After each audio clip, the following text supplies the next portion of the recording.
Gauri call out ചെയ്തതുപോലെ ഇനിയും call out ചെയ്യപ്പെടേണ്ട രണ്ട് കാര്യങ്ങൾ in cinema. Pay disparity. Okay, എനിക്ക് അതിലൊരു why Okay. Second thing?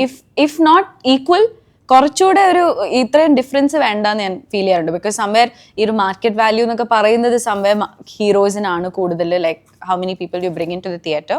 Second thing would be ഒരു lack of professionalism, right from producers, directors, co actors, എല്ലാവരും ഒരു മറ്റേ ബാൻറ്ററിന്റെ പേരിൽ ഒരു ഫ്ലേർട്ടിങ് അല്ലെങ്കിൽ like it's kind of disturbing. I mean ഈ ഫ്ലേർട്ടിംഗ് പരിപാടികളൊക്കെ ഒരു 7 വർഷം സിനിമയിലായി കഴിയുമ്പോൾ എങ്ങനെ ഡീൽ ചെയ്യുക? തുടക്കത്തിൽ മേ ബി റെസ്പോണ്ട് ചെയ്യാതിരിക്കലൊക്കെ ആയിരിക്കും. പേര് പറഞ്ഞാൽ എല്ലാവരും അറിയുന്ന ഒരാളൊക്കെ ഒരു നടിയോടൊക്കെ ഫ്ലേർട്ട് ചെയ്യാൻ ശ്രമിച്ചാൽ ഇതെങ്ങനെ ഡീൽ ചെയ്യും? ഞാൻ പൊട്ടം കളിക്കും. ഓക്കെ, എന്താ മനസ്സിലായില്ല അതൊക്കെ. മനസ്സിലായില്ല.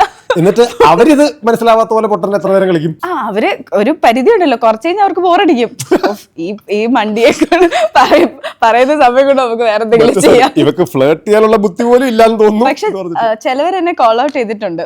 Because they know how smart, like you know നീ അത്രയും മണ്ടിയല്ല, ഇത് പൊട്ടം കളിക്കാന്ന് മനസ്സിലായി. എന്നാ പിന്നെ എന്തിനു തന്നെ മനസ്സിലായി. എന്നിട്ടും